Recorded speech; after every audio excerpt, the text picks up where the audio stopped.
Tampa Bay. Welcome, everybody. It's just about 8:30. Foreclosures down across the country. Still, though, a pretty big deal here in Florida.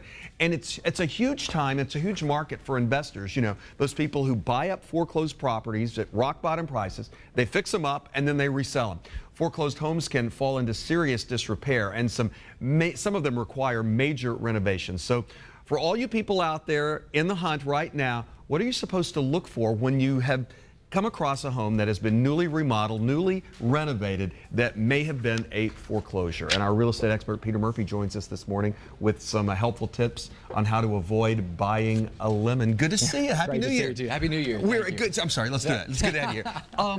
A lot of these homes are really in bad shape before these investors get their hands on them. And I guess one of the big concerns people might have is how much effort did they put into them to renovate them, or is it just smoke and mirrors? Yeah, they're good questions, you know, and they've been on the market for years sometimes, or sitting off the market in years, and some of these homes have really been mistreated by their former owners. So there's lots of really important questions for a buyer to ask before they go out and get one of these homes.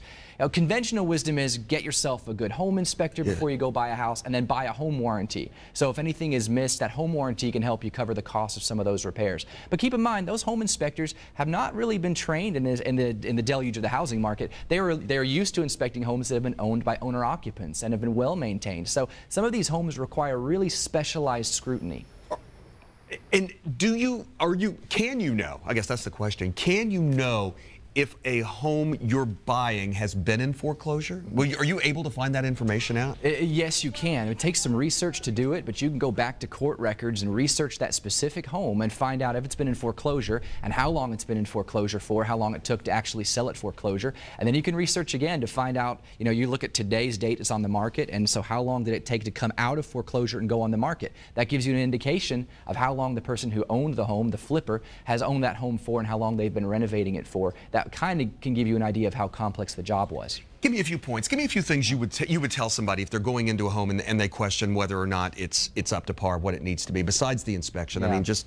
Well, I'll tell you some very good things. You know, a home inspector, the generalist home inspector, may not be the way to go on one of these homes. Get yourself a really specialized contractor. Okay. Get yourself an electrician, a plumber, a roofer. Have them come along with you. Find yourself, if everyone's got a friend in one of those categories, bring them with you to look at that house and have them really look at the house with you. And you know what you're not going to really go for is like all these specific facts. They're not necessarily going to show you stuff, but they're going to have good gut instincts. And they're going to look at this house and say, man, this doesn't feel right. This doesn't look right. You know what else they're going to be able to do is they're going to go to the permitting website. They're going to go to building services, construction services. They're going to look at the permits that were drawn for the repairs, and they're going to be able to determine if the right permits were drawn and if permits were drawn at all. It's going to be a great point to look into. And I know people may be sitting at home, because I've been through all this recently. You know I have. We've talked about this. And I know people are sitting at home saying that's a lot of money to spend on something, but it's a little money when you think of what could be going on down the road. Yeah, you know, it really is. It's a drop in the bucket for making a giant, colossal mistake and buying yourself a house that's going to have a ton of problems. If you don't do your due diligence up front, you're getting ready to saddle yourself with a house that you solely are responsible for at this point. And it's not going to matter if they painted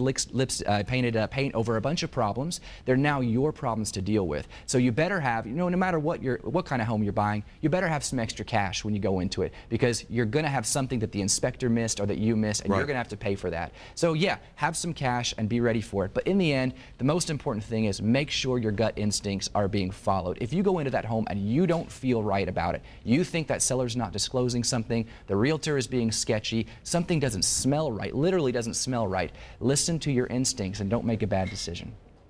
I feel better already. Good to see you, Peter. As always, come back and see us again soon. I'll do that. Thank you.